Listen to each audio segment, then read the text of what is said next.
Bonjour, c'est Juliette de Chance. Je suis heureuse de vous retrouver pour ce nouvel épisode. Je donne aujourd'hui le micro à une ou un coach de la communauté Chance pour explorer ensemble une notion de coaching, pour vous aider à prendre conscience de vos mécanismes, de vos blocages ou encore de vos croyances limitantes. C'est ce que nous faisons chaque jour avec les personnes que nous accompagnons dans le parcours Chance. Nous souhaitons aussi aujourd'hui le partager avec vous. Vous écoutez « Et sinon, le boulot ça va ?» Le podcast pour vous aider à répondre un grand oui à cette question.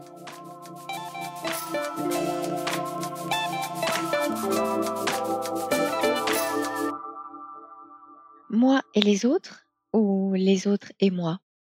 Comment se libérer du poids du regard de l'autre pour se réaliser pleinement? Bonjour, je suis Carole Mola, coach partenaire Chance, coach professionnel spécialisé en communication interpersonnelle et en qualité de vie au travail, ainsi que médiatrice. Je ne sais pas vous, mais moi j'ai toujours gardé bien rangé dans un coin de ma tête qu'on ne doit pas dire moi et Gaston, mais Gaston et moi. Dans le langage et l'écriture, il est convenable de faire passer l'autre avant soi. Ok. Et dans la vie alors? Dans la vie et dans ma pratique, je remarque combien l'autre, avec un grand A, s'invite dans les propos et les questionnements des personnes que j'accompagne dans leurs souhaits pourtant personnels de transition professionnelle. Souvent, l'autre ne s'appelle pas Gaston, mais juste on. Si je dis que je veux devenir tel métier, on va dire que. Si je fais ça, on va penser que. On doit faire un boulot comme ça pour.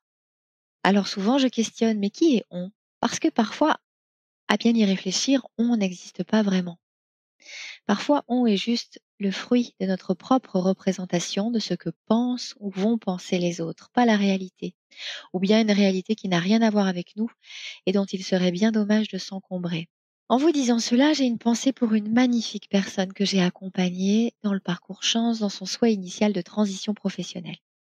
Elle était vendeuse dans une épicerie bio. Elle voulait se sentir davantage épanouie et davantage fière dans son travail. Au fur et à mesure du parcours et de nos échanges, elle a réalisé que ce qui l'empêchait de se sentir bien dans son travail, au fond, n'était pas son travail lui-même, mais sa propre représentation de l'image sociale de son travail. En somme, ce qu'elle imaginait que l'autre, les gens, pensent de son travail. Or, ce que l'autre pense, ressent, dit et fait lui appartient, n'est-ce pas? Pour y réfléchir, je vous propose de tracer un cercle sur une feuille de papier et de penser à tout ce qui fait la vie, à tout ce qui fait notre vie. À l'intérieur de ce cercle, je note tout ce qui fait la vie, ma vie et sur lequel j'ai le contrôle. Et à l'extérieur, j'écris tout ce qui fait la vie, sur lequel je n'ai pas le contrôle. Vous pouvez, si vous le souhaitez, faire une pause dans le podcast ou revenir en arrière et on en rediscute après quelques instants de réflexion. Il n'y a bien sûr pas de bonne ou de mauvaise réponse et on pourrait discuter du fait d'avoir totalement prise ou non sur certaines choses, comme sur nos émotions par exemple. Mais ce dont ce petit exercice veut nous faire prendre conscience, c'est qu'à l'intérieur du cercle, il y a globalement tout ce qui me concerne, moi, mes pensées, mes émotions, mes opinions, mes jugements, mes aspirations, mes actions, tout ce qui m'appartient. Tout ça m'appartient, car mon énergie les dirige. Et à l'extérieur du cercle, il y a surtout ce qui concerne l'autre. Ses pensées, ses opinions, ses jugements, ses émotions, ce sur quoi je n'ai de toute façon pas le contrôle, ou très peu, même en y mettant beaucoup de mon énergie. Parce que la télécommande à changer l'autre n'existe pas. Ceci pour vous dire que nous pouvons apprendre simplement, au quotidien comme dans nos grands changements de direction, à lâcher prise sur le regard de l'autre. En lâchant prise ici, j'économise de l'énergie que je peux placer au bon endroit pour y voir plus clair en moi et discerner ce qui est important pour moi et là où je peux agir. Pour revenir à cette petite fée atterrie dans un magasin bio, elle a peu à peu réalisé que cette mission professionnelle, à cet endroit-là, au sein de cette équipe-là qu'elle affectionne particulièrement, ainsi que sa manière unique de l'accomplir et d'apporter de la joie à ses clients, satisfaisait majoritairement ses impératifs du moment, ses moteurs et ses besoins. Et en déconstruisant ses propres croyances qui la limitaient, et notamment celle de devoir choisir un métier qui brille à ses propres yeux et pour la vie, elle a rechoisi sa mission professionnelle actuelle avec beaucoup plus de bien-être et de sérénité au quotidien. Elle refuse maintenant de se limiter ou de se définir pour toujours par un métier à un instant T, en se libérant même de l'injonction de trouver un métier à tout prix et en s'autorisant à explorer d'autres voies à l'avenir quand le cœur l'en dira. Dans une démarche de changement de mission professionnelle, il est donc bon de mettre la lumière sur nos propres atouts, compétences, nos propres moteurs, nos propres aspirations, besoins, qui sont bien distincts de ceux des autres, de tous les autres, même de ceux que nous aimons plus que tout au monde. Et le bilan de compétences chance nous accompagne à faire ça. Bien sûr, nous avons besoin de l'autre pour exister, d'une part car nous sommes en tant qu'être humain, qu'être vivant, une espèce interdépendante.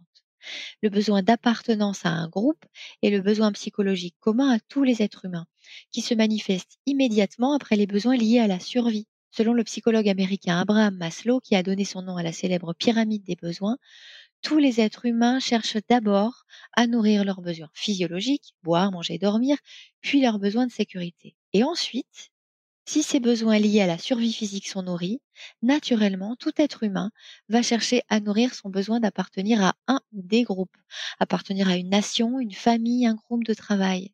Et si et seulement si ce besoin d'appartenance est nourri, il cherchera à nourrir son besoin d'unicité dans ce groupe, à y être reconnu en tant qu'individu, puis à s'y accomplir, autrement dit à honorer ses talents, à réaliser ses aspirations et ses rêves. Au passage, ceci explique bien qu'un changement de travail, donc de groupe professionnel, soit un changement très important pour un être humain, entraînant parfois perte de repères, peur, blocage. Avoir des moments de doute dans une période de transition, c'est presque physiologique. Changer de groupe, c'est quelque chose d'important dans une vie.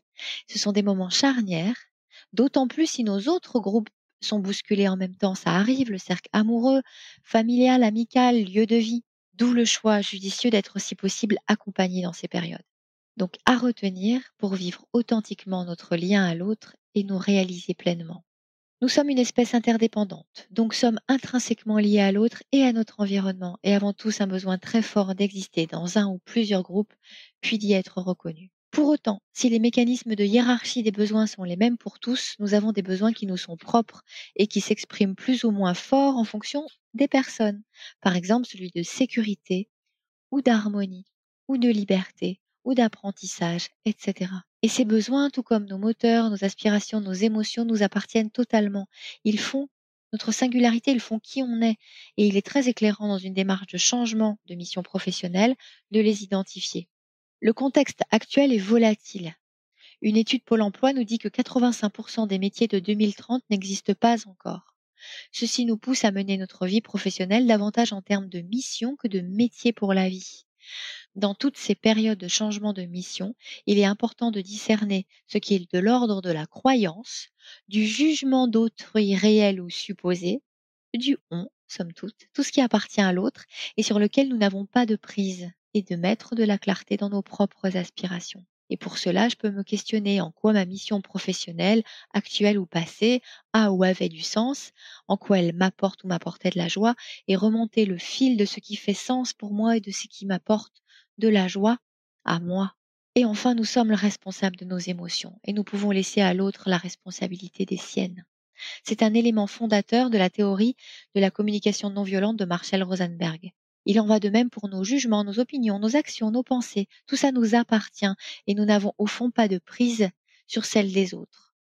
En prenant conscience au quotidien, en pensant au cercle par exemple, nous pouvons gagner en légèreté, en sérénité dans nos vies et dans nos décisions, petites ou grandes. Cet outil de discernement aussi simple que puissant nous vient de la pensée stoïcienne de Marc Aurèle, qui a écrit « Que la force me soit donnée de supporter ce qui ne peut être changé, et le courage de changer ce qui peut l'être, mais aussi la sagesse de distinguer l'un de l'autre. » Je nous souhaite alors beaucoup de force, de courage et de sagesse dans nos choix professionnels comme dans nos vies.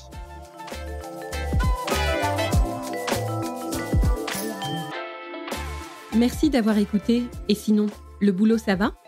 Le podcast pour vous aider à répondre un grand oui à cette question.